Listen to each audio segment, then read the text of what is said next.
राधे राधे। जय श्री कृष्ण। आज एक बहुत सुंदर से श्री इंद्रेश जी महाराज जी का एक कथा लेके आया हूँ। अब लोग देखिए। 4 युग हैं, सतयुग, त्रेता, द्वापर, कलयुग। सतयुग के भगवान बद्री विशाल नर नारायण भगवान मूर्ति मैया के गर्भ से प्रकट हुए। नर नारायण भगवान क्यों प्रकट हुए थे? एक सहस्त्र कवच नाम का राक्षस था, उसका वध करने के लिए हुए। सहस्त्र कवच ने तपस्या करके ब्रह्मा जी से कहा कि मुझे अमर बना दो। ये सबरे अमर ही बनना। अच्छा, एक बात तो निश्चित हुई, कथा कहते कहते मन में आया, मरने से जो डरे वो राक्षस है, मृत्यु से डरिए मत। देख लो आप, उठा करके रावण डरता था, कंस डरता था, किसी से नहीं डरते थे ये, बस मरने से। इनको मरना नहीं है। ऐसे ही संसार में भी जो मृत्यु से डर रहा है, मृत्यु से भयभीत है, वो कहीं राक्षस तो नहीं है। मृत्यु से डरिए मत, प्रतीक्षा कीजिए बस। हाँ, मृत्यु के अंतिम समय दंड पानी यमराज ना आमे, वंशीधारी मदन मोहन आमे, इसके लिए भजन करो, क्योंकि मृत्यु द्वार है ठाकुर जी की प्राप्ति का। उससे भयभीत मत होइए। तो सहस्त्र कवच बहुत भयभीत रहता था। उसने ब्रह्मा जी की तपस्या करके कहा मुझे अमर बना दो। ब्रह्मा जी बोले अमर का वरदान नहीं देते हम। तो उसने कहा तो फिर जैसे हिरण्यकश्यप ने बहुत वरदान मांगे, ऐसे ही सहस्त्र कवच ने मांगा कि आप एक काम कर दीजिए। फिर बोले क्या? मुझे 1000 कवच दीजिए, और उस कवच की योग्यता कैसी हो? एक कवच वही काट सके जो 1000 वर्ष तपस्या करेगा। ध्यान से सुनिएगा, 1000 वर्ष तपस्या करने के बाद कोई वो व्यक्ति मेरा एक कवच काटे, और एक कवच को काटने में भी 1000 वर्ष का समय लगे। और तीसरा वरदान दे दीजिए कि कवच कटते ही काटने वाला मर जाए। ब्रह्मा जी बोले तथास्तु। तो सहस्त्र कवच हंसने लगा हिरण्यकश्यप की तरह, वाह ये असंभव जैसा है। मैंने 1000 कवच मांगे हैं, एक कवच 1000 वर्ष की तपस्या के बाद कटेगा, और उसको काटने में भी 1000 वर्ष लगेंगे, और मैं 1000 कवच हो गया, मैं तो अमर।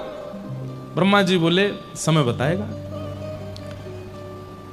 ब्रह्मा जी तो वरदान दे देते हैं, महादेव तो वरदान दे देते हैं, फिर उन वरदानों को सिद्ध करने आना इनको पड़ता है। लेकिन एक बात कहूं, कई बार शिष्यगण बालक जन जानबूझ के ऐसी क्रिया करते हैं ताकि हमारे गुरुदेव या हमारे माता पिता कोई लीला करें तो हमको देख के सुख मिले। तो ब्रह्मा जी जानबूझ के वरदान देते हैं। ठाकुर जी बोले ऐसा वरदान देते क्यों हो? बोले नाथ इसी बहाने आपका कोई अवतार होगा, हमको दर्शन मिल जाएगा। सहस्त्र कवच को दे दिया। तब भगवान नर नारायण के रूप में मूर्ति मैया के यहां प्रकट हुए, और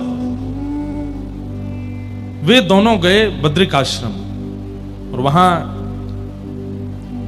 एक तपस्या करता है और एक युद्ध करता है। जब नर युद्ध करते हैं तब नारायण तपस्या करते हैं, और 1000 वर्ष ही लगना है। अब कहां वो, नहीं तो उसने तो वरदान पूरा एक बार रिवाइंड कीजिएगा, क्या वरदान था? एक कवच को काटने में 1000 साल लगेगा। वही काट पाएगा जो 1000 साल तपस्या करेगा, और काटने के बाद उसकी मृत्यु हो जाएगी।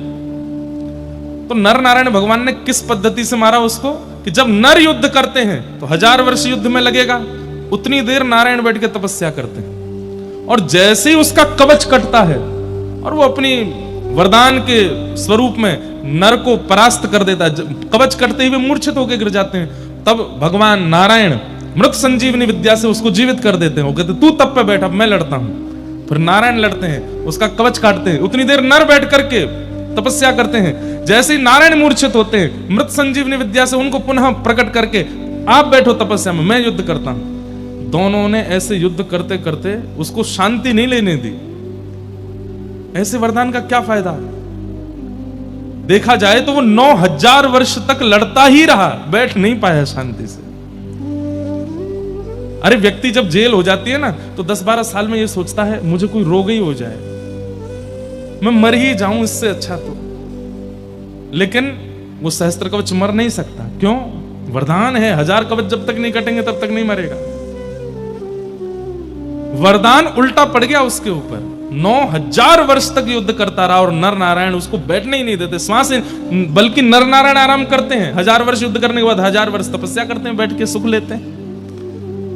एक कवच जब उसका रह गया, इतने के बाद भी उसने मृत्यु को स्वीकार नहीं किया, छुप गया।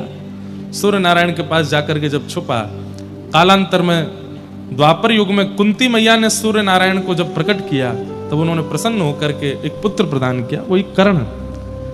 एक कवच रह गया था, उसको अर्जुन ने, नर की बारी थी मारने की, तो नर के रूप में अर्जुन आए और नारायण के रूप में कृष्ण आए और उसका वध किया। तो वही नर नारायण सतयुग के भगवान बद्र विशाल। वहां पर मंदिर के ठाकुर जी के दर्शन से भी फल है। 2 पर्वत जो नर नारायण है उनके दर्शन की ज्यादा महत्ता है। नर नारायण त्रेता के भगवान दक्षिण भारत में विराजमान है, श्री रंगनाथ। अब मुझसे किसी ने प्रश्न किया था मुक्तिनाथ में, बोले महाराज जी उत्तर में नारायण, पश्चिम में नारायण, पूर्व में नारायण, फिर दक्षिण में शिव क्यों?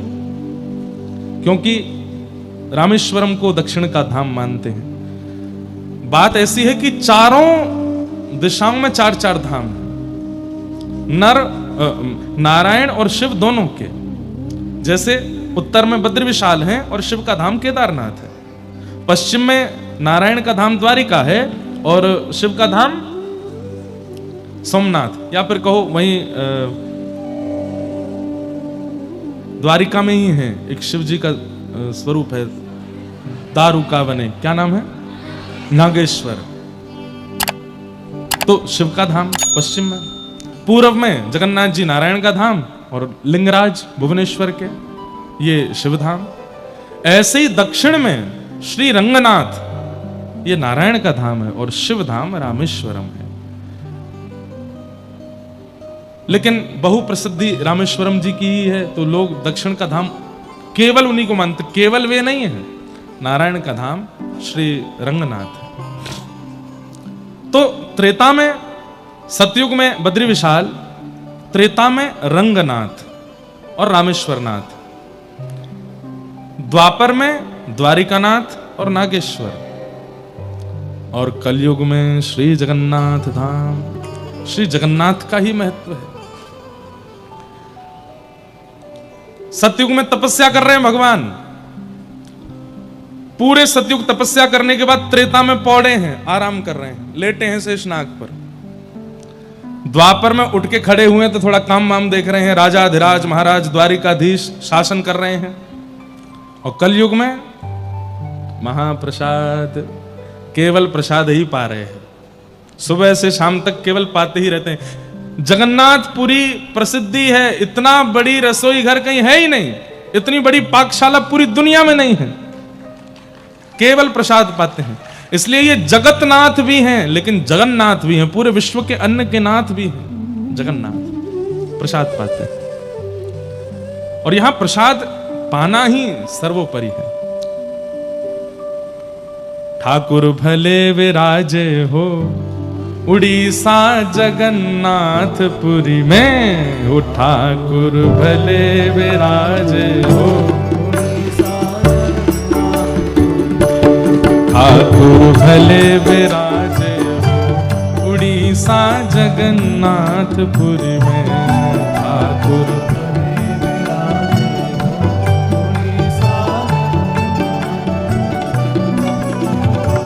इतनी बढ़िया एसी की व्यवस्था की है, अब तो ताली जोर से बजनी चाहिए। बल्कि मुख्य व्यास जी के एसी काम नहीं कर रहे हैं, लेकिन आप लोग तो सब बढ़िया हो, प्रेम से गाओ।